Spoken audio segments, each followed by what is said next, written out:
All right. Can you hear me? Yes. Awesome. Thanks everyone for joining.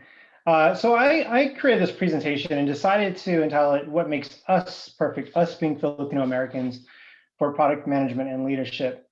This is going to be super chill, down to earth. You're going to really see who I am as a person, and I hope that as you see me present these things and talk about myself, you see some commonalities between what I do, attributes I find in myself that are also very similar, I find, in other Filipino Americans. Like the first joke here is I literally put here "for your eyes only Filipinx," and I just realized I'm sharing something with a bunch of Filipinos, and the expectation there is that it's going to remain private. So I know we're recording this. The two things I want to note here is, first of all, this is going to be super special to me. There's not many times, in fact, this is going to be the first time I've talked to so many Filipino Americans in tech. Like the way I think about it, I've been in the tech industry for a little over 15 years now. And like if aliens came down, went in this chat, they think, oh, there's a bunch of Filipino Americans in tech. But what I can tell you right now is there are not a lot, especially in product management. So it's really cool to be a part of this. So thanks, Rachel, for putting this together. The second thing is, you should all know that I have family here. I have my mom, my two younger sisters, my aunt and uncle here. And why that's actually great for you all is because basically everything I say here has to be fact. They are receipts. They are the fact checkers. So I'm not going to put anything here that is not me. The second thing is I will be talking about Filipino stereotypes, and I'm positioning it in a way that hopefully you could see how we turn it on its head and make them strengths. But if I ever cross the line there, I try to refine it and not cross the line. But if I do cross the line, my youngest sister is here, who is 14 years younger than me. And she is of the generation that I will tell you when something is wrong. So rest assured, after this, she'll probably ping me with a bunch of things like, Kuya, you probably shouldn't have said this. So she's got your back. All right, with that, let's dig in. What will be covered? This is me just letting you know, like, I joke a lot. You're going to see that a lot. And I notice that about Filipino Americans in general. I hope that part really resonates, because you're going to see how later that is actually a strength we have, and we should leverage that.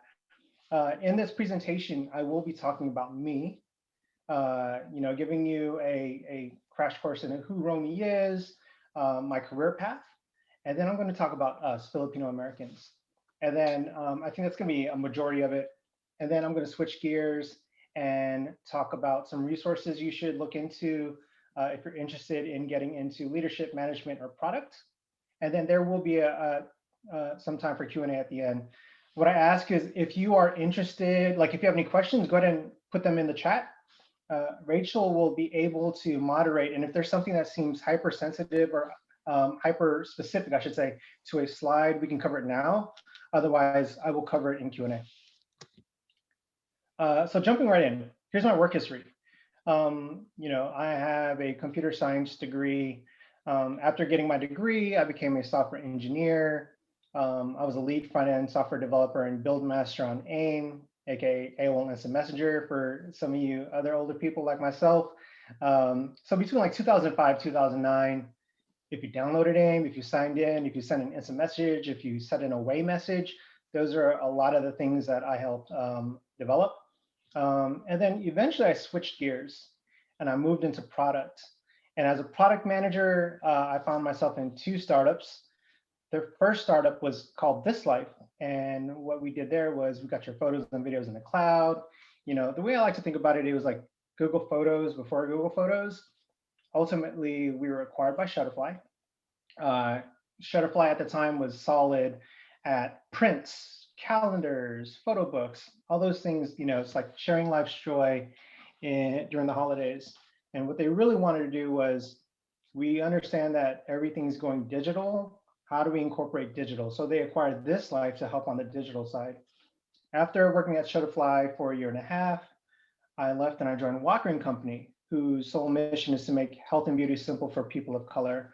If you've ever seen them at like Target or like now Walmart, it would have been in the form of Bevel and Form Beauty. So those are the brands we created under Walker & Company, which is like the umbrella company. We were acquired 2 years ago by Procter and Gamble. So I continued working there as their VP of product. I was managing design, engineering, product, um, leading all digital efforts, and I was kind of like a GM as well for e-commerce. I then ultimately I had left Walker and Company, and I joined Livongo Health as a principal product manager. The reason I put slash Teladoc Livongo was we recently merged with Teladoc, I think in December of last year. So now technically I work at Teladoc Health. Oh, and there I'm a principal product manager. I lead member experience for both companies, and I focus on personalization. What that really means is leveraging data science and machine learning to give hyper-personalized experiences for our members to help drive healthier clinical outcomes. So let's talk about me. It's always so awkward. This is me. I am Filipino American. I was born and raised in the Bay Area. Actually, I was born in San Francisco. In fact, I was born in the Presidio. So if you want to talk military family, I come from a military family. I went to high school in Pinole Valley High School when I was living in Richmond. I spent a lot of my early years in Richmond, California. And then I was fortunate enough in my family to live with my aunt and uncle who are here too. And I spent my last 2 years at a high school in Fremont called John F. Kennedy High School. And then I lived in Virginia for some time, for like 10 or 11 years, where I got my computer science degree and I worked at it well. I'm a dad, a son, a brother. It's like, I'm a dad, like, this is the biggest thing in my life. I have an 8-year-old girl and she is my world. I believe my calling is like, God made me to make her, honestly. Like, she's the best thing that ever happened to me. I'm a son. It's like obvious, like, yeah, you obviously have parents, that's how you were born, but it's really important to me to call that out because I have been super fortunate and like privileged to have a mom and dad in my life that have always been supportive. Sure, I went through the stereotypical, like, why is that A minus not an A? But they were always loving. And so I'm really fortunate to have that. I'm a brother. I call that out. I told you earlier, I have 2 younger sisters in this audience. We're all 7 years apart. So my youngest sister is 14 years younger than me. And I have a really close connection with them. They're my closest friends. And it's not on here, but I'm also a nephew. Again, my aunt and uncle are here. One thing to talk about, because this is very Filipino, at least in the old school way, I have like, what, 9 aunts? Wow, I have 9 aunts or 8. So both sides of the family had 6 kids. And so there's like 2 guys. One is my dad, one is my uncle. The rest are all women.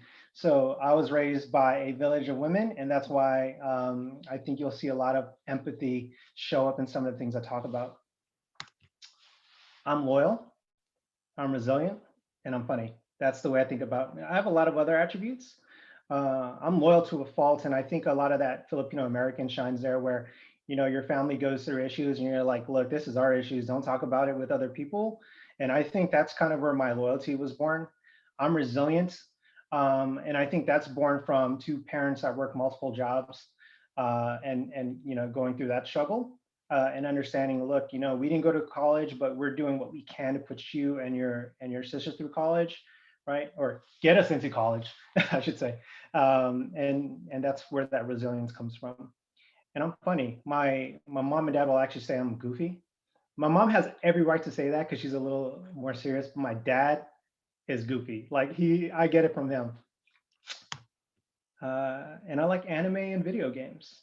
I've liked anime for years. I still do until this day. And I play video games. I have a PlayStation 5. I'll play Call of Duty when I have time. So, these are some fun facts about me. So this is the real me. Let's talk about the work me.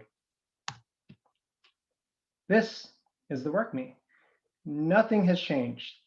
And what I'm trying to hit home here is when I was in my 20s, I try to suppress a lot of the real me at work because I thought to be a leader, a manager, or a professional, I had to fit some mold, right? Like I remember all the executives and the leaders that I worked with, button down shirt, tucked in belt, suit, etc.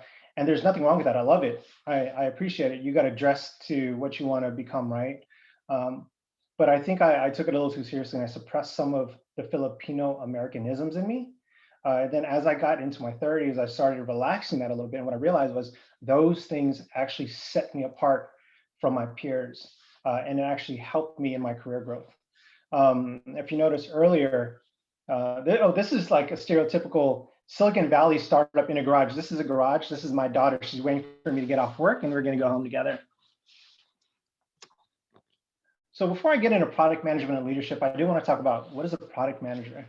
I understand there's probably some product managers in this room. And if Rachel were to say, all right, everyone, all you product managers, on the count of three, I'm going to hit this button and you shout out what you believe a product manager is, I'm pretty confident that each one of us would give you a different answer.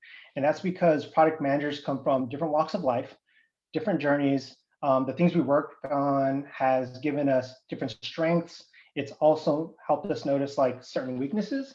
And those experiences will give you a different definition, at least the way you think about product management. But the way I think we'll all agree that at the end of the day, we're managing products and focusing on driving successful outcomes for our users and our business. The user could be in the form of a member, a customer, a consumer, but we want to make sure we balance the needs of the business and the users and make both things successful. So with that, now we're getting into what I was talking about earlier, which is the things that are often labeled on us, sometimes even within ourselves. Are we Asian or are we Pacific Islanders? I don't know if like the younger generation goes through this, but I do recall, growing up, even within my own families, like you could actually bring up this question and it would be 50-50 split. There would be one side of the house that's saying, no, we're Asian, the other side saying we're Pacific Islanders. Sure, you could look at a calendar and identify a continent, but all this to say that there's an internal struggle within ourselves to identify where we belong. It's a sense of belonging. And this actually gives us a unique advantage. It's unfortunate that we go through these kinds of conversations, but you'll see time and time again, I'll talk about how we flip it on its head and use it as a strength.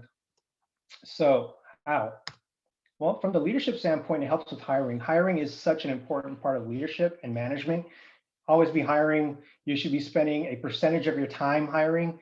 And what's really neat of going through those issues I talked about earlier, it helps us identify when we have like unconscious biasness, and it helps us and quite frankly, the organization in hiring diverse talent, because we know how it feels to feel like we don't have a sense of belonging, and we're more open-minded, and we're very sensitive to seeing how we might accidentally be hiring the same kind of quote unquote color over or gender or what have you over and over and over again.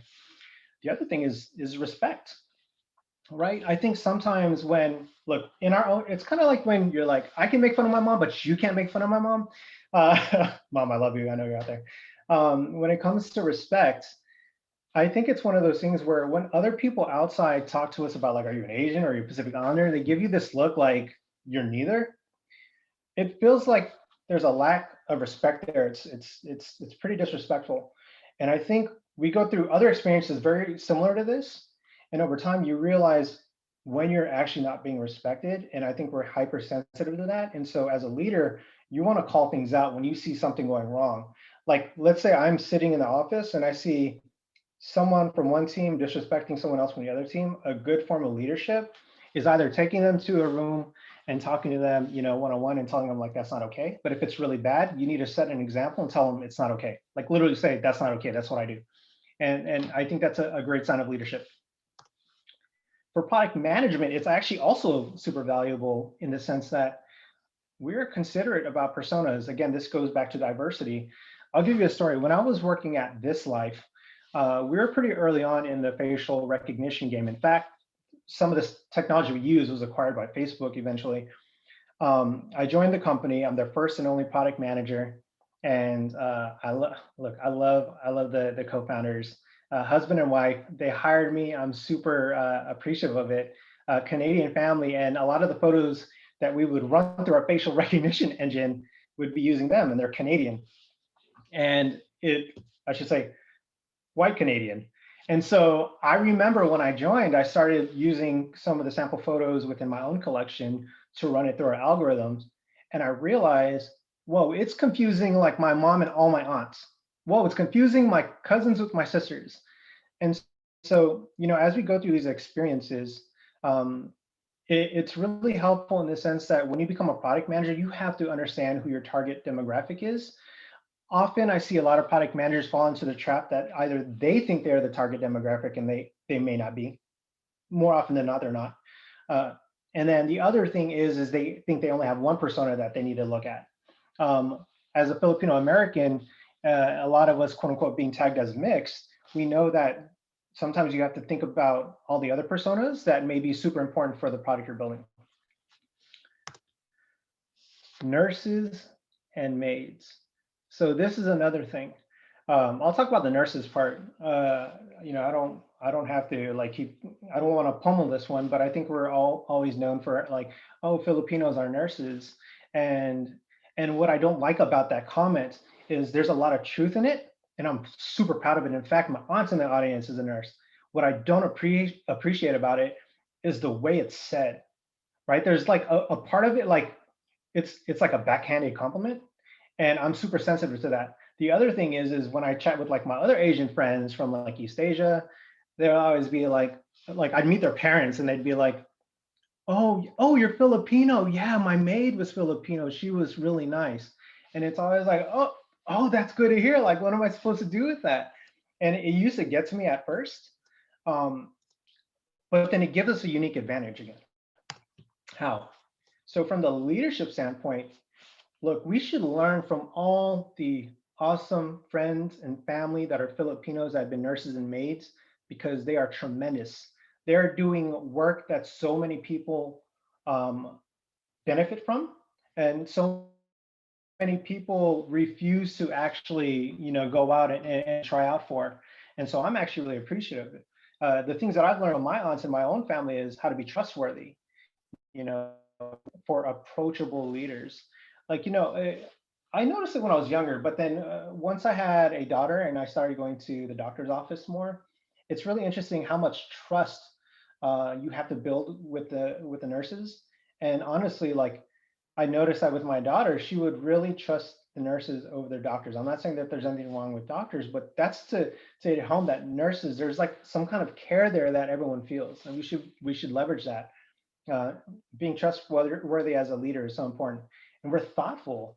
We build relationships with our teams that go beyond work, right? Like, we got to think about like when you go to the hospital again, right? Often like they're not just talking to, like, my daughter's name is Madison. They're not just talking to Madison and trying to figure out what's up with Madison. They're trying to figure out family dynamics. How's everything at home? How is mommy? How is daddy? Uh, and as a leader, what I've realized, what's helpful, look, when I have to actually ask my team to work long hours, they're not concerned about themselves. So often they're actually concerned about their families, right? Am I going to be able to have dinner with my kids, with my significant other? I learned that really early on from, a mentor when I was an engineer.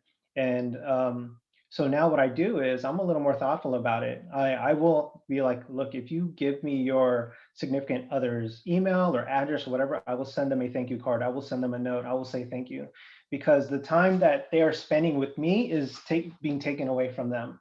And I think a great leader is thoughtful about that. Product management, an important attribute is being empathetic, feeling for our users, really understanding their needs. I think a good product manager will think about cool technologies to leverage to build successful outcomes.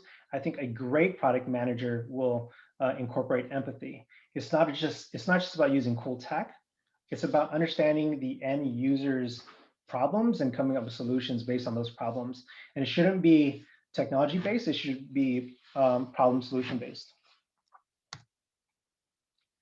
So if you're not a nurse and you're not a maid, then you must be an IT or a tech guru, right? The IT thing is funny. Actually, my mom, mom, I love you, yo. My mom used to tell people I was in IT for the longest time. And quite frankly, she wasn't wrong because I was doing a lot of IT stuff. But a lot of us in this room have been doing IT stuff, or at least doing the tech guru stuff at home. Like, can you put it in the iCloud? I run out of storage, right? We go through all that stuff. And that's actually super beneficial. And I'm going to tell you why. From the leadership standpoint, we understand how tools and services should function. We understand which ones are going to be most efficient for our teams. And this is so important. I think a lot of people don't think about this. Like, there's nothing more frustrating I'm an individual contributor now. I decided to sharpen my tools and get back into what it would feel like as being an IC. There's something so important to be said about the tools and services we use. That's what's going to help drive productivity, and leadership above me should be very mindful about that, right? They should not be putting tools on our toolkit that are actually going to be detrimental to what we're doing. So that gives you an advantage. From the PM standpoint, we're curious, we tinker, we want to go deeper. The IT part is for real with me. I am the resident family IT network person. I've always tinkered with like the routers and modems I've had. And one part of it is because I was curious and I liked it. But the other part of it was because we didn't have a lot of money. And so while some people have the luxury of a router breaking and then just buying another one or just upgrading indefinitely, early on, I'm getting into computer science.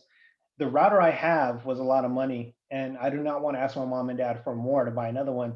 So I'm out here looking at custom firmware, trying to figure out how to make this thing work again. And so that's super important because as a product manager, you want to be curious, you want to tinker, and to some degree, you want to be budget conscious, right? And so as a product manager, you should always be curious about like, how can we solve this user's problems? Like, what are the different things we should be considering? So curiosity is always really important as a product manager. It also makes us multifaceted.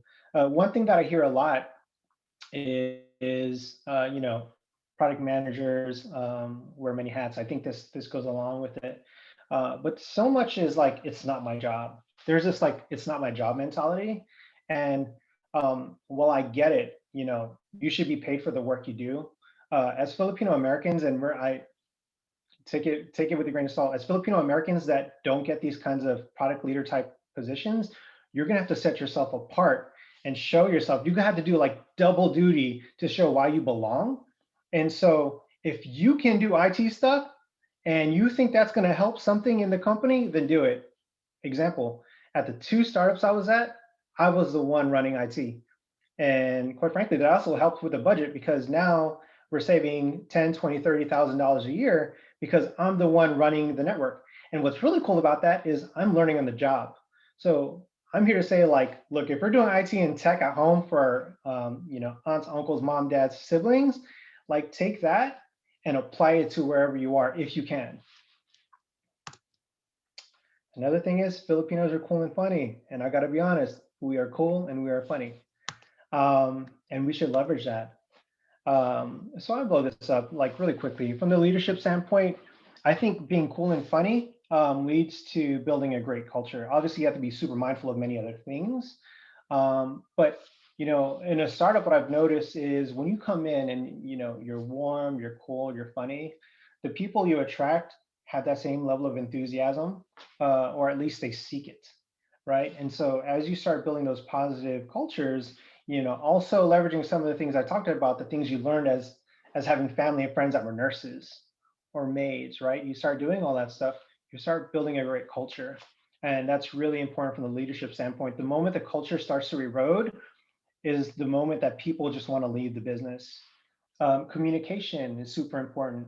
We keep the conversations going. I don't know about you, but like if I'm at a dining table with like all my other friends and then it gets awkwardly quiet, I gotta crack a joke. I gotta make a sound. I gotta do something that's killing me.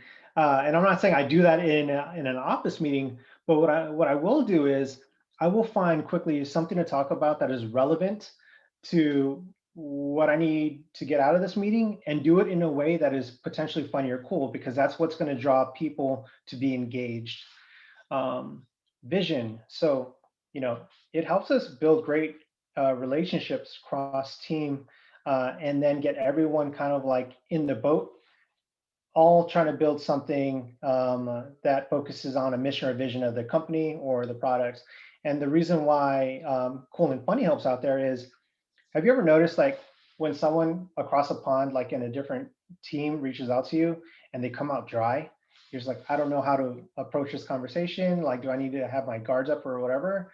What I've noticed is anytime someone reaches out to me and they're cool and funny, I already feel like, let's do this. Like, how do we all get in the boat? How can I help you? Help me, vice versa. How do we all make sure that we're, rowing in the same direction? So it's a great mission and vision setter. From the PM standpoint, influence is so important. So what a lot of people don't realize about product managers is if you're an IC level, you're not actually managing anyone, right? You're not managing the engineers, you're not managing the designers, you're not managing marketing or sales. And the only thing you can do is influence them to do the work that you want them to do to build those successful outcomes I talked about earlier. And being cool and funny helps a lot there. Trust me, it does. And so as you start thinking about like, do I want to get into product management? Influence is going to be a big one. And you can use being cool and being funny to get, people on board and want to really work with you.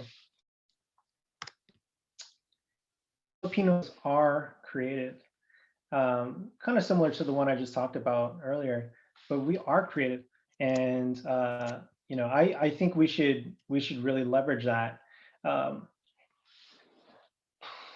All right, so you remember like in elementary school or middle school when there was these things where I don't know if they call them superlatives, where you like vote, this person is most likely to be president. This person is most likely to be a millionaire or a billionaire. You want to know what I got? Best penmanship. How basic is that? I got best penmanship. And real talk, I was so excited about it because I was proud of my penmanship. And I noticed that if you look at, you could almost spot on see a Filipino American's penmanship at that age, because it all starts to look super fancy without, it's like, I don't know how it's almost like semi-tagging, if you will. Uh, and actually that has been super useful as a product manager because I write requirements all the time. Sometimes it's on a whiteboard, sometimes it's on paper, oftentimes it's using keyboard to type into tickets. But being hyper focused on writing something really well helps you as a product manager because you're creating requirements. I'm kind of going out of order here, but you're building requirements, and those requirements are what engineering, design, etc., is going to use to figure out like how do we build this great thing together. Product sense. The thing with being creative, it's like science and art, right? The thing with being creative is we're creative because we see something and we think we can make it better. I feel like Filipino Americans are really good at that. And as a product manager, you have to have solid product sense. When you look at a product, you identify who do we think this was for? What is great about it? What could be improved? Right? And product managers have to think about that really quickly because as we're building our own products, we have to have the ability in a high velocity to make decisions. And a lot of that is going to be using product sense, things that we've seen in the market, things that we've learned on the job. And so it helps us build delightful things. So use that creativity and harness it for product management in the form of product sense. The other thing is I've realized creativity has helped me be better at product execution. So what is that? Well, product execution is identifying how, we're here, right? We're in the discovery phase of identifying what we want to build, but we want to be here. We want to ship this thing to the public, maybe as a beta, maybe as a big launch. And product execution is everything in between. How do we get there? And more often than not, what you're going to find in, I think, all sizes of businesses is that even though we talk about software development lifecycle, like, oh, you just talk to this person, they do this, they do this, they do this, you're gonna have to play arm wrestling with a lot of other people that are product managers and try to get engineers and designers, et cetera, to help you build this thing. And so sometimes you won't have the people, you won't have the budget, et cetera. So you gotta get creative. You gotta get creative on how you're gonna approach this such that you can still make it over here. You still launch this thing.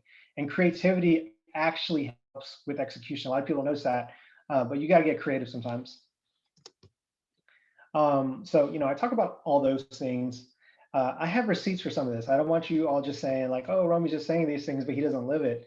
Um, I'm going to show you some screenshots. This was taken from a goodbye deck, if you will. When I was leaving Walker and Company in 2019, the team had sent me a 20-page PDF of people basically saying goodbye, along with some commentary. And so I try to like redact names and stuff like that. But you're going to see how Romy, everything I talked about earlier, shines here. And I think you're going to see some commonalities in how you communicate with your coworkers. This one's from Tristan Walker. Well, technically it's from me. So Tristan put, I mean, who product manages a job description that he's getting recruited for? You know, Tristan actually reached out to me when I was working at Shutterfly, and he wanted to know if I wanted to join Walker and Company as his first product manager. Quite frankly, I wasn't sure if I wanted to. What hooked me was a mission, making health and beauty simple for people of color. The other thing was I was curious. I thought, oh, that would be kind of neat to learn e-commerce because quite frankly, I'm heavy on the qualitative side. I really need to sharpen my skills on the quantitative side. And if you're in e-commerce, and direct to consumer, everything you do as a head of product impacts the bank. So when money goes up, that's because of you. If money goes down, that's because of you. Obviously, there's a lot of other players in there, but that's the way I thought about it. But I wasn't sure if I wanted to like totally say no. And so I noticed when I was on the website that there's some issues and quite frankly, an issue with the JD. And so I emailed him saying, hey, just FYI, I noticed that there was a problem with the job description. I like everything that you're doing. And this is where creativity shines. I'm going to show you a little later. It's hard to get a job in product management. So you got to set yourself apart from others. And everything I talked about earlier is very Filipino American. If you find some commonalities between what I've gone through or attributes within myself, you should potentially think about leveraging that to get yourself out there. So this is me being creative. I'm going to send an email out. I'm going to tell them that there's an issue with the website. I'm going to do it in a way that's empathetic and not cold. You don't want to be the jerk, right? And so this is creativity. On the left, nurse and caretaker slash maid. On the right, IT and tech. So here I am in Atlanta helping the team. I'm sweeping, I'm throwing garbage. The one on the left is downtown Palo Alto. And this is me communicating with our EA. And I do this a lot. This is the VP of product, like in the company, just doing this because I feel like I need to be a servant leader sometimes. There's some people that are like, that's not my job. This is not what I do. I was one of the few people within the company that was okay doing this because I would do this at home. I would do it for my family. I'll do it, at all the gatherings. And that's the way I was raised. I think a lot of us are raised that way. So don't be afraid to be like, I will help out. I'm not saying, you start doing the toilets and everything, but what I am saying is help out when you can, if you have that time, and people will start looking to you as a great leader. Okay. On the right, IT and tech. Look at this Slack. Was there a problem with internet this morning? I see that it went offline briefly. This is me. It was around 3 a.m. All right. So here I'm talking about like there is like the network was down. I put the network up. But you can see how beneficial it is for them to have someone that actually cares enough to like, hey, is there an issue? This is when the team was in Atlanta and I was working from California. I think it's one of the last ones, but this is the head of customer success. And I'm messaging her. So some background here. Zendesk, for every seat that you use, there's like some costs associated with it.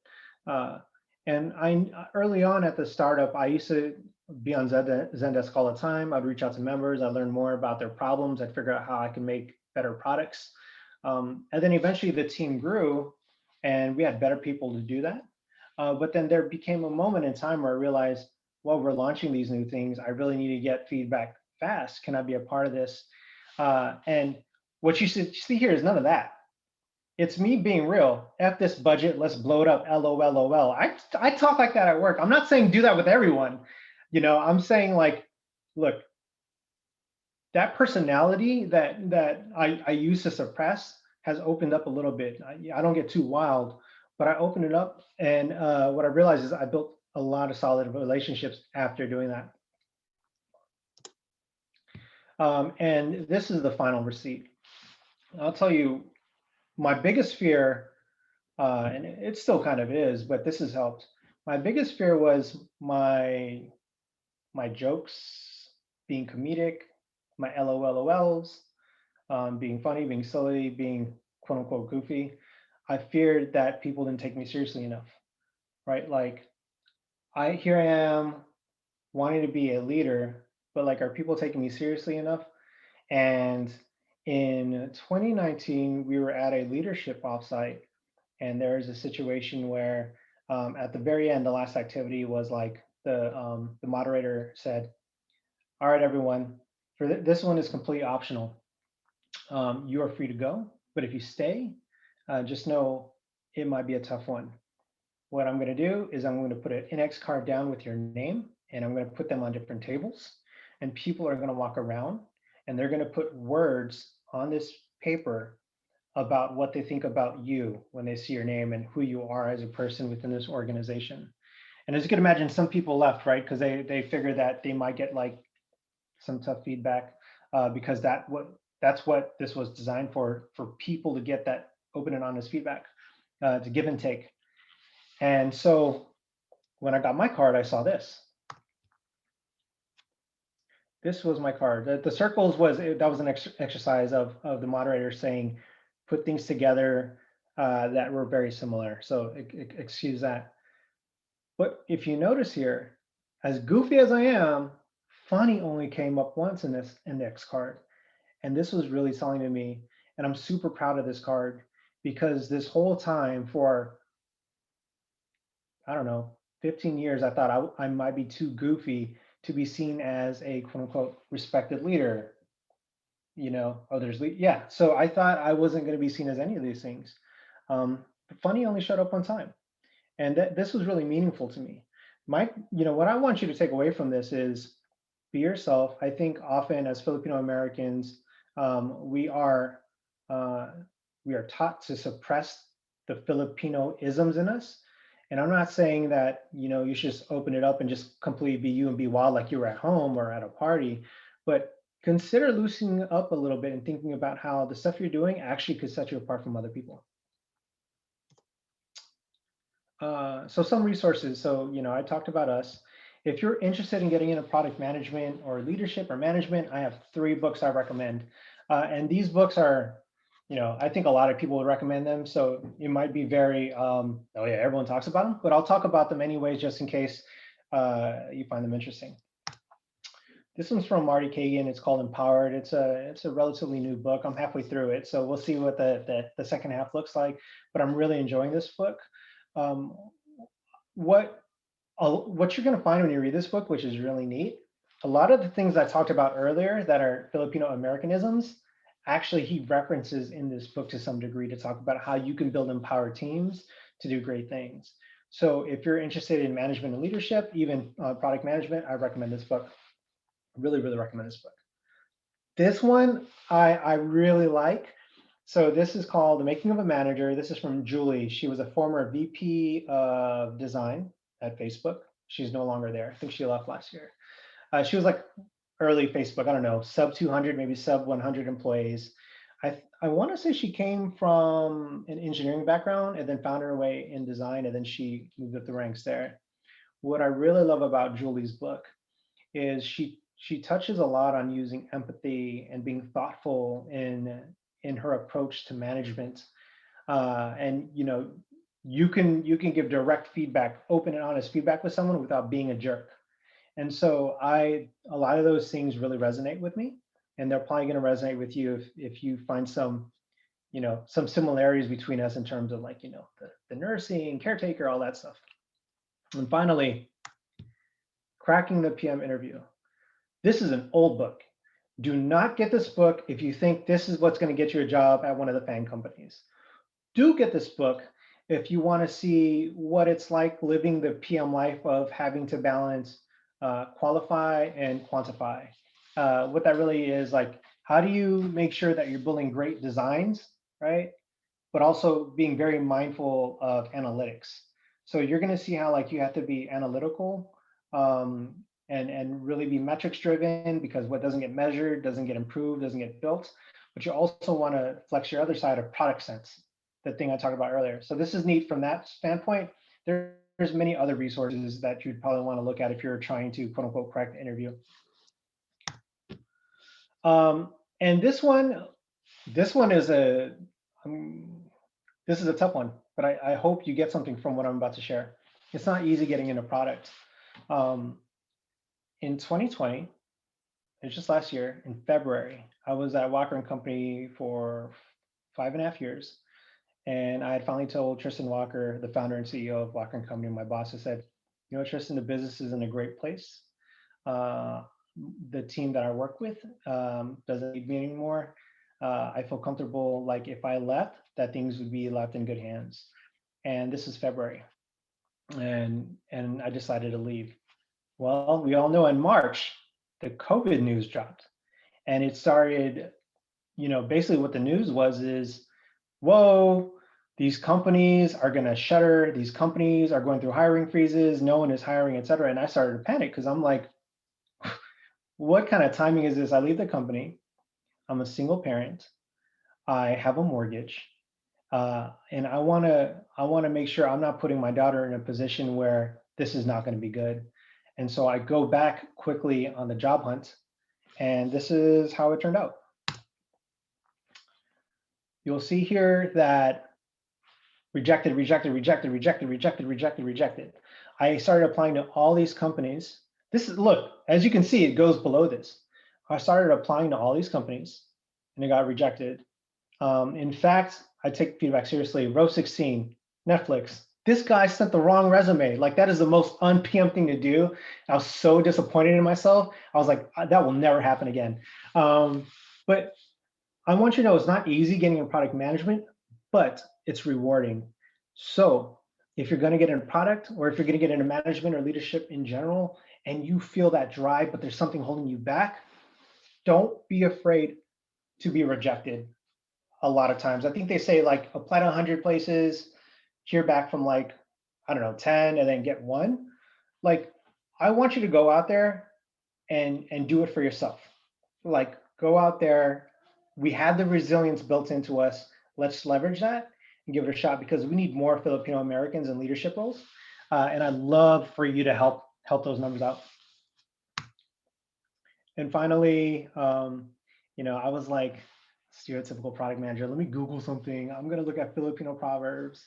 And the first one that popped up was this one, and I thought it was so fitting. Is it an authentic proverb? I don't know. But everyone knows that broom. That broom was either used for cleaning or something else. And so a broom is sturdy because its strands are tightly bound. And I believe as Filipino Americans, we need to think about this a little more deeply. And instead of pushing each other away, bring each other together. Because here's a great example. I would say thank you to Rachel for putting this event together, but quite frankly, building this community. We need more of this.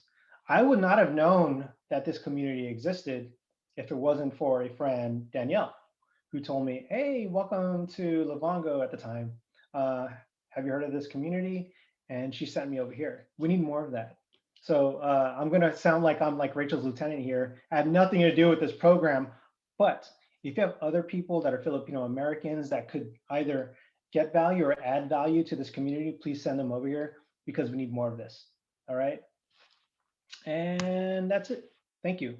You can follow me on Instagram, Twitter, YouTube. Check it out. I just started getting on YouTube.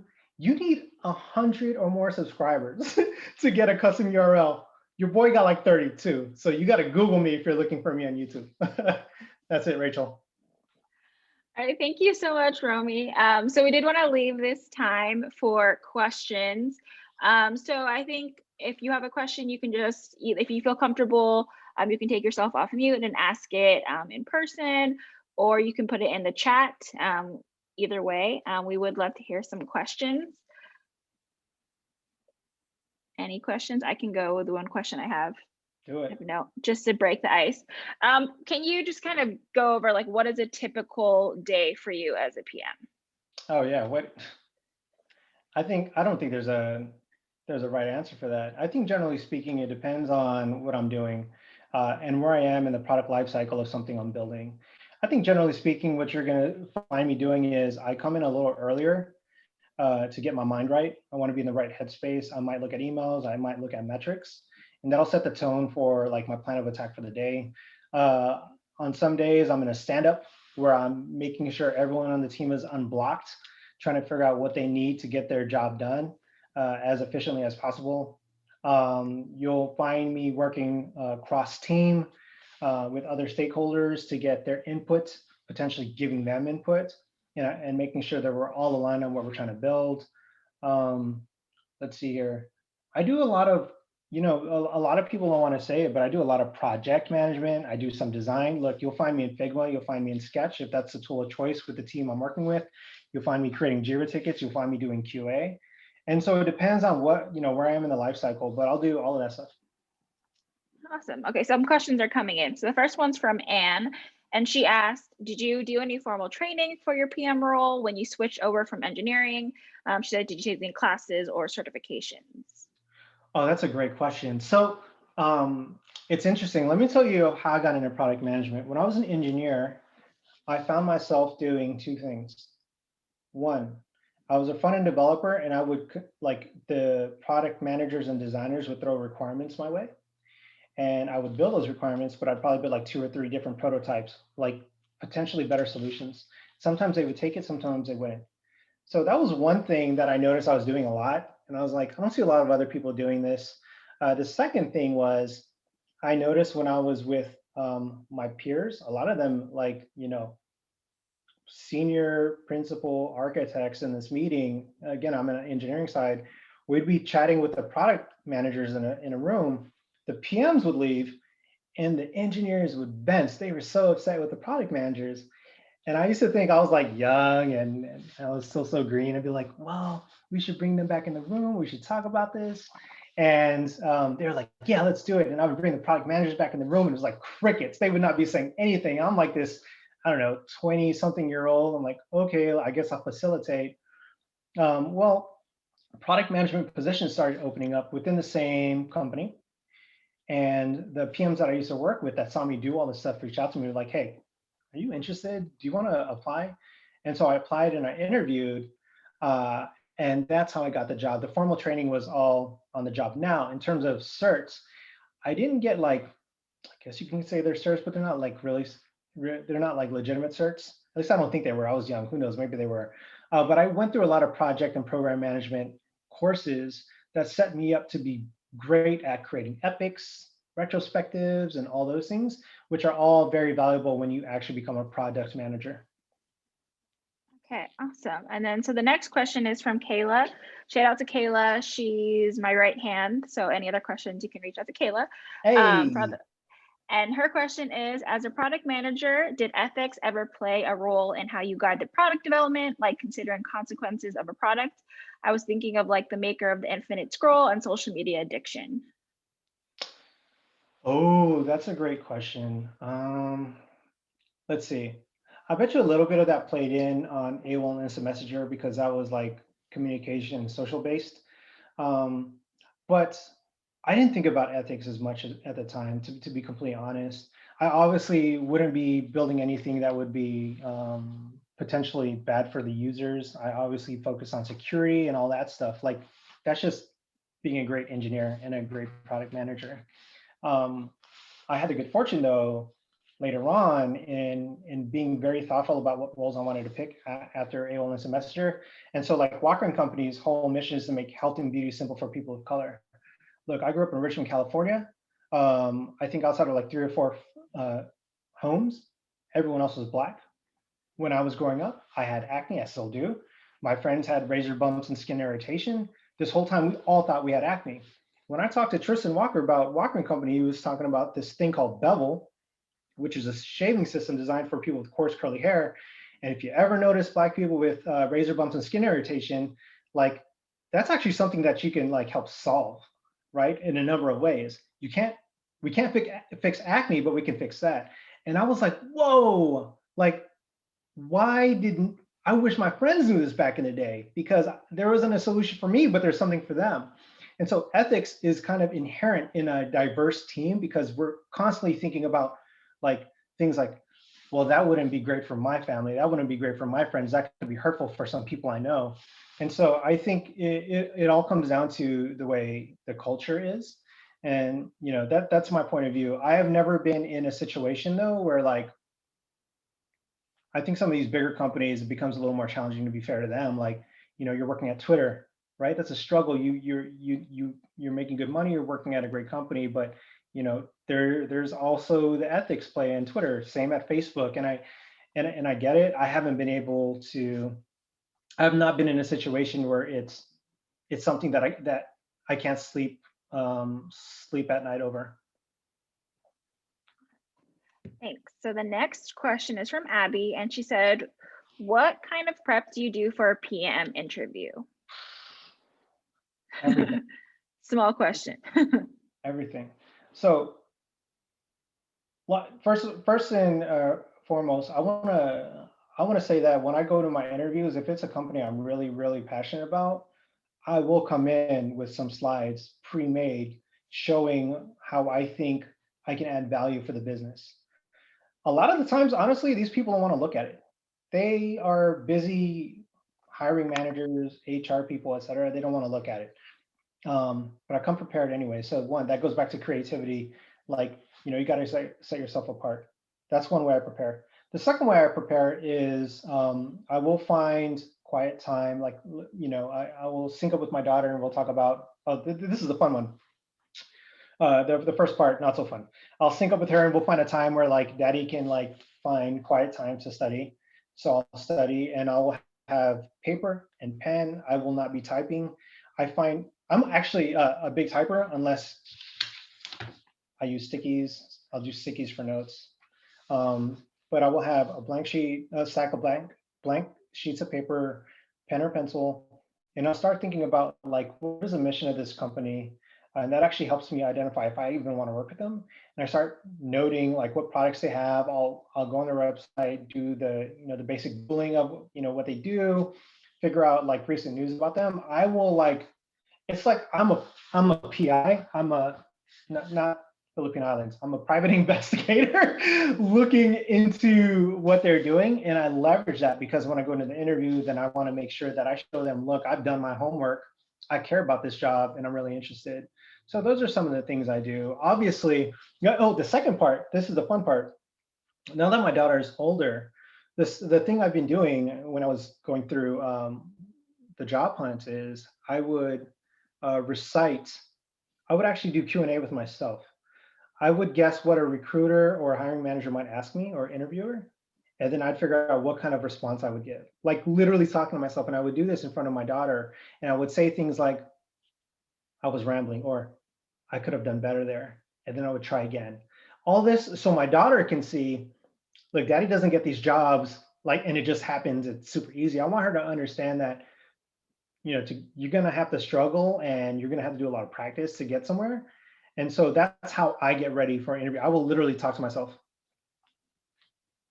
Okay, awesome.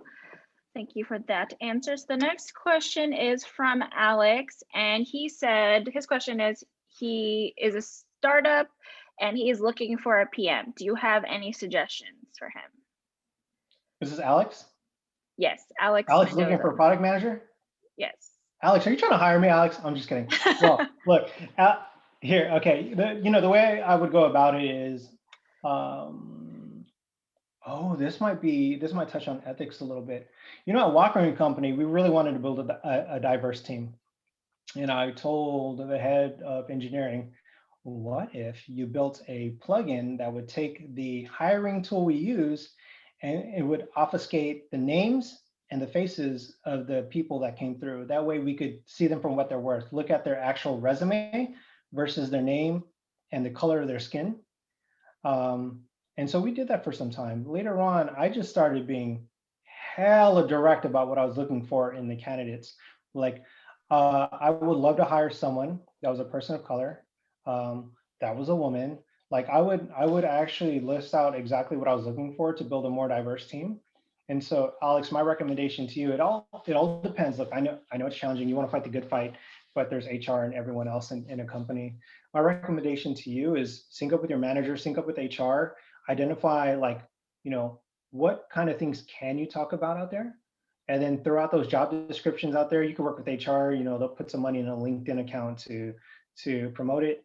And find and see if there's any product managers that are interested. Look, this community, there's probably people in this room we should honestly be talking to. So look, if you're if you're a product manager and you're interested, reach out to Alex.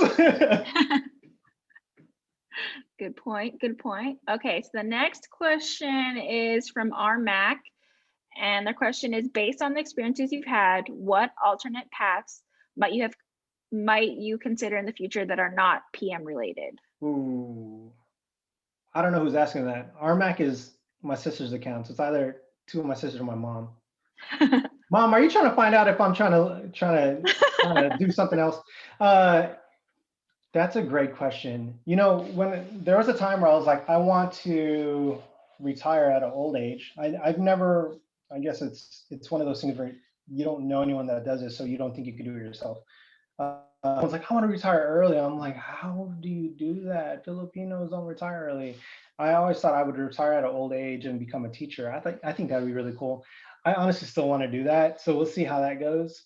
Um, you know, I think a lot of people ask me, like the serial entrepreneurs that I've worked with, whether it be peers or people that have managed me, they've asked like, yo, do you want to get into like, you want to be a founder yourself? I'll invest in you. Or do you want to be like in VC? I still see myself as being a product manager. You know, I'll take, who knows? Things change so fast. We'll see what happens in the next few years. Great. Okay, the next question is from Melissa. And she said, as a PM, how early do you rope in UX designers when you're analyzing metrics for improvement? Ooh, rope them in early. Rope them in early. And show them what you go through to pull up those metrics. You know, what I notice a lot of product managers do is we hand wave. I hand wave all the time, probably hand waving in this conversation. But we like just produce these metrics and people just see it and they take it at face value. UX people, look, I manage designers, so I know this firsthand. UX people like to see how you got there. And what I've started doing is I've started sharing my screen and be like, hey, UX team, UX UI, UXR for research. Like, yo, I schedule some time, complete optional. If you want to see me like go through whatever tool we're using, let's just say Mixpanel to pull the metrics. Once you come through and I'll show you how it's done. And then people get really excited because the thing with a lot of the designers, they don't know how to pull the metrics, but they know how valuable the metrics are.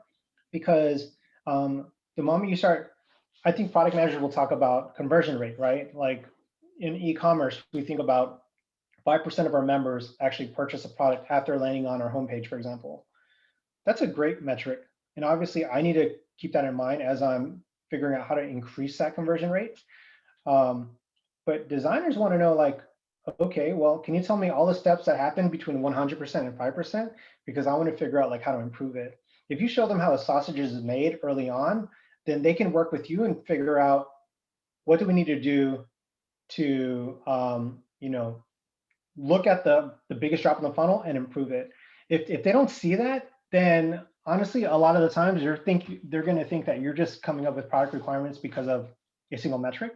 If you start incorporating them into the product process, it'll help a lot. The sooner the better.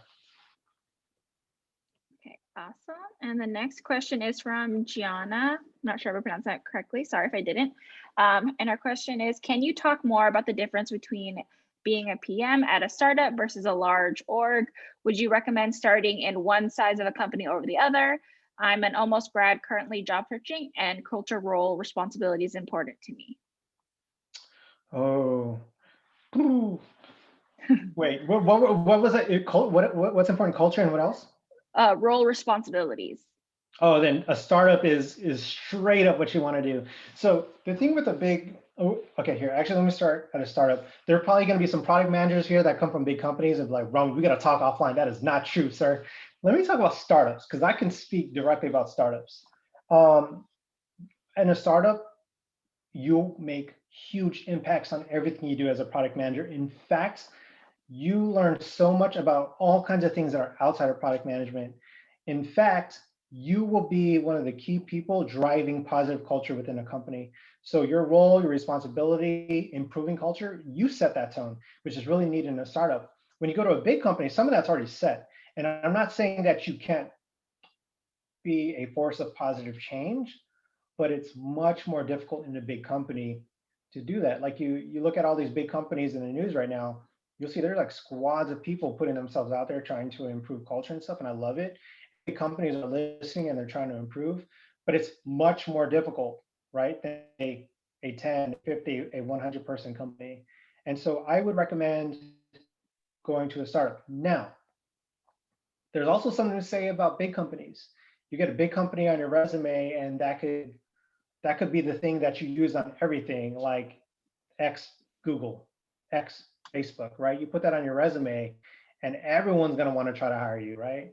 Obviously, you have to go through the interview process, et cetera. But it's nice to have those. Like a lot of people still reference AIM on my resume from a big company, but I think a lot of it's because it's nostalgia. So there's pros and cons to both. But if culture, roles, responsibilities, those types of things are really important to you, then you got to get that pen and paper, say that that is your priority, put it on paper so you're telling yourself that this is true, and then potentially figure out, is that big company to focus on those priorities? If not, then maybe a startup is what you want to look at. I'm loving these questions. Okay, the next one is from Danielle. And her question is, how do you promote and share Filipinx representation in your team and company, especially knowing that we often get grouped into the Asian demographic and subsequently deemed not very underrepresented? Yeah, Subsequently, I pronounce that wrong. oh, that's such a tough one. I think in the beginning, I'm definitely not as strong as I wish I was in terms of being straight up like Filipino American, yeah, like in the beginning. The good thing though is I start building solid relationships with people, and then I start telling them a little more about my culture, who I am, my background, and how that's actually different than the quote unquote stereotypical, like what people think is Asian, right? We always get lumped in together. And then if I know you enough, I will be on that stump and I will tell you how we are underrepresented, and how by saying we need to hire less Asian men actually impacts Filipinos directly. Oh, don't get me. You know what? I need a separate invite for that one, because it does. Because here's the truth of the matter. When you are a quote unquote Asian and you come in and HR is told don't hire Asian men, what's going to happen? Well, there's going to be other Asian people interviewing this Asian, and they're going to get that like, yeah, I got you in, and then they're going to join. So who's going to get knocked? Like, how do they fix those numbers? Well, I'm a Filipino. I'm going to go to an interview. I'm not going to see other fellow Filipinos. They're not going to give me the head nod. And so HR did their job. They hired one less Asian. But like, we're not like that kind of Asian, right? And so these kinds of conversations I have with my HR team, my peers, even management, as I get to know them more and more, because it's super important for people to be very thoughtful and being careful about lumping a certain group of people together, because not everyone's different. Like I tell them, like, look, a lot of other Asian cultures, they're about to get money passed down. Filipino Americans are focused on trying to figure out if they could pass money back up. It's a very different way of living, and we come with much different skill sets, et cetera. And so it could be detrimental if we think, oh, like if Asian, hire or don't hire. We need to be more thoughtful there. That's a great question, though. I wish I could do a little better there. I think one thing that could help is getting more Filipino Americans into these companies and seeing more of us, seeing how great we are at what we do. And all of us, like little by little, making that change by having these discussions, because the other Asians are not having these discussions. Quite frankly, I know it firsthand.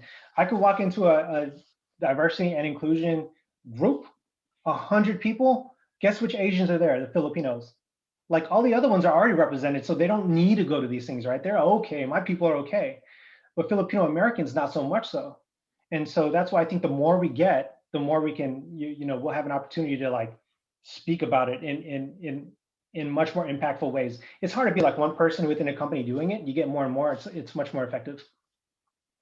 Yeah, and to kind of add on to that, I mean, that is the goal of the group, to promote, and represent us. And I am seeing more and more Filipinos in tech. I am having more people reach out to me that are interested. Awesome. And so I think having more of this, having more events like this, showcase people like Romy. I was really interested in kind of showing someone that's, has leadership, has a lot of experience, can kind of provide that leadership expertise to everybody, and show how we're unique and how we can excel in tech. And so, I mean, thank you for that. I really appreciate all this information. But I think we can kind of build it on this together, even Yeah. outside of work. Okay, there's another Mhm. question. So this one's from Melissa, and she said, piggyback on what questions do you identify for business analysts to answer and research versus UX designers to solve? Wait, say that one more time. Uh, oh, sorry, kind of there. What questions do you identify for business analysts to answer and research versus UX designers to solve? Ooh. So I'll be honest, in all the organizations I've worked with, actually this is changing it with the recent merger. I haven't really worked with business analysts in my product function. Um, I do know that it depends on the team. Actually, there's some design teams that really want to be like part of the product making process and product decision process, and some not so much so. You got to figure out, like, as a product manager, do you feel like you need them there to help with some of these decisions? And if so, then you just need to put it out there. Either speak with them if that doesn't work, speak with their hiring manager, their manager, and be upfront. Like, look, designer, I really need you to help out here. I think the best thing you could do is be brutally honest with what you need from people. You got to tell them what you expect. And then you got to tell them, like, I want you to give me feedback on what I can be doing better. Like, feedback is so important, and taking that feedback into consideration and improving is important. Build that relationship. You're cool, you're funny, you're empathetic, you have family and friends that were nurses or maids. Like, take all that into account. Honestly, get on a Zoom. Usually I'd say, like, go out and get a coffee, get in a Zoom and talk about it and be like, be vulnerable. That's another thing that's super important as a product manager and as a leader. Be vulnerable. Tell people, like, I'll be honest with you, I've been really trying here. I feel like I'm dropping the ball. I could really use your help. Business analyst, I don't know if you could help me out on this thing. Designer, I don't know if you could help me with this thing. The moment they start seeing that there are cracks on this, like, great product manager or trying product manager, they'd be like, shit, like, this person doesn't need my help. I'll help out. So be vulnerable and be honest. All right, and it looks like we have one last question from Kayla. She said, as a product manager, has your team members ever given you feedback? Yes, all the time. I'll tell you what, if you are a product manager and your team is not giving you feedback, then no longer care about you. I'm going to be brutally honest. There is no perfect product manager out there. They should be constantly giving you feedback, whether it's good or areas of improvement. I notice that personally, that I get a lot of feedback because people know that I'm willing to listen and be appreciative of the feedback. Feedback is a gift, and I use that to better myself. There are a lot of product managers out there like, oh, thanks, yeah, thanks for the feedback. I'm good, right? And those people, they might actually become millionaires and billionaires and do great things, right? But that's just not how I operate. I would not be able to sleep at night if I operated in that, no matter how much money I have. And so I would say, like, just I think that's the way to do it. Personally, everyone has their own style, but that's the way I approach it. All right, and then I don't know if anyone has any last questions, but I do have a question, in case. I'll give people last minute if they have any last questions. How you came from an engineering background, how much, like, coding do you need to know or do you find useful? Because not all product managers come from a coding background or technical background. Um, how useful, or do you think, like, a competitive advantage does it give you that you were an engineer and you understand that aspect of it? Uh, yeah, there's two parts to that. If you're afraid to get into technical product management because you think you're gonna be expected to code, don't be afraid. You shouldn't be coding as a product manager. Um, it does give me an advantage in the sense that I am I'm quicker at picking up the technical things. Like, I can work with engineers and talk the talk, and identify, like, areas of improvement, and they can't BS me as much. like I'll call things out, like, because I have a computer science degree, I could talk about like performance and big O notation, all that stuff. But there's so many other product managers out there that are way more successful than me that are at really cool jobs, building really great things for users that have no coding abilities. In fact, going the engineering route is only one form of being a product manager. You can come from design, you can come from an MBA, you can come from customer success, you can come from all kinds of different places. And in fact, that's why I encourage companies to hire product managers from different facets. That way they can, again, bring diverse strengths and leverage it. And so should you code? No, you shouldn't be coding. In fact, you know what? Funny story. When I was an engineer and then I got into product, I actually had this. I was green. I was like, I can write the code for the requirements I'm making. And my manager, my ex engineering manager, who then became a peer, was like, he cut off my access to GitHub. I could no longer access the code. He was like, no, if you're a product manager now, you can't be coding.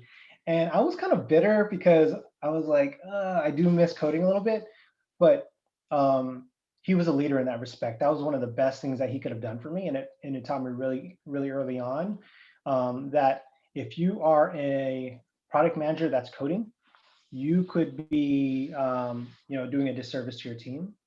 You could start building a culture where the engineers don't feel like they're trusted. You could start building requirements that are actually not the right things to build. You're only building it because you can, not because you should. And so, long story short, don't be afraid to get into product management thinking that you're going to go into an interview and they're going to ask you to code. They're not. They might ask you, can you tell me how a network works? They might ask you, oh, here's a technical question. The website is starting to load slowly on your computer.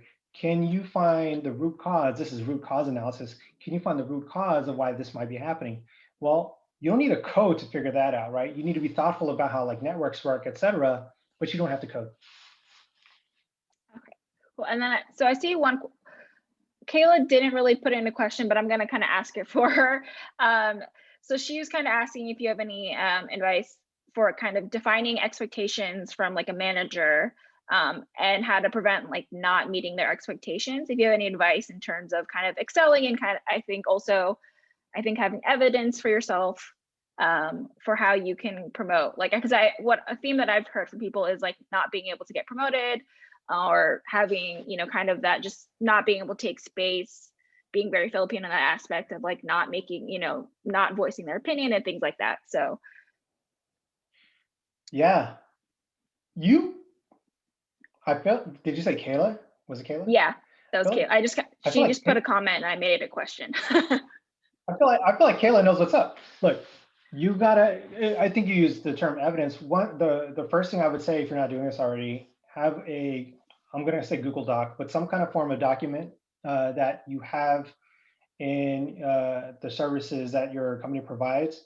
Share it with your manager and take copious notes and talk about what you're talking about in these meetings. Not everyone has to do this, but a lot of times when you're working with a manager that is not great at grooming you to become something that you want to be, then you have to cover your own butt and you got to document these things, and you got to have a really serious conversation with like, hello person, hello manager, I really want to become a senior product manager. What are the things that I need to do to meet that criteria, right? And now you have this actual Google Doc, let's just say Google Doc, shared between the two of you. And then you're going to write these notes down, whatever he or she, they say you should do to be a senior product manager, you note that. And then you reflect on it, because once you start writing, goals, or you start doing peer feedback, et cetera, and you get your reviews in, you want to say like, look, we discussed this and I hit all of these things. So how do we proceed here? Right? Have that conversation. In fact, you're probably helping them grow. They probably don't even know how to approach some of this stuff. Now they have documentation that they could take with HR, be like, actually, Kayla has been doing a phenomenal job. Kayla has hit all the things that we had talked about in the past. How do we promote Kayla based on what we had discussed? And it's hard to fight against what is documented. Sure, like you see all the big tech news out there where things are documented, but it doesn't work out. But that is like, I think more often than not, it helps tremendously. Yeah, I think that's probably what I would recommend. Start there. I would add, not everyone is a great leader or a great manager, so do advocate for yourself. I Yeah, definitely been called too ambitious before, but by men, and I don't take that. So, because you shouldn't. Good. I think it's a diss, and I think it's disrespectful to say that you're too ambitious, because they wouldn't say that to a man. Just saying. But I think keep in mind that not everyone is promoted deserves to be a manager. So you need to advocate for yourself and make sure that you kind of have your own back and do what you can. And I do see. I think your sister asked one more question. I'm done with her. No. Just She kidding. No, asked, just kidding. Just kidding. your aunt hyped it up too. She said, "What's your go-to hype song to prep for difficult meetings, discussions, presentations, etc.?" Oh, that is such a good one. Yeah, actually, okay, so this kind of ties into me being straight up brutally honest about the things I do, and just being Romy. You know, when I joined Livongo, I was in a product management all hands, and I was new. And the chief product officer, he does this thing where he asks the like new members, like, "What are you listening to?" And in my mind, I was like, "Don't say it, don't say it, don't say it." And then I ended up saying the bop and K-pop. Like literally, that's what I said to this group of people, and I was like, I'm glad I did that, because that just shows you that I'm comfortable and I'm being me. I think it depends on where I am in the interview process. I know this is going to sound super weird. Early on in the interview process, I will listen to rap. Like I am the kind of person that will shower with the music going. Like if the music's not going, then what kind of this shower is a waste. So I will start off with listening to rap, and then as I start progressing deeper, I don't know why I do this. I start listening to classical music, and I start getting really in tune with doing Q&A with myself and being super like intellectual. It's super weird, but yeah, it's funny that they're calling me out. I will hype myself up for sure. I actually had to listen to classical music waiting just to like talk to someone in customer service. And it actually, I feel like it helped me be very productive. So I Yeah, kind of agree with of that. course. It helped by just playing it.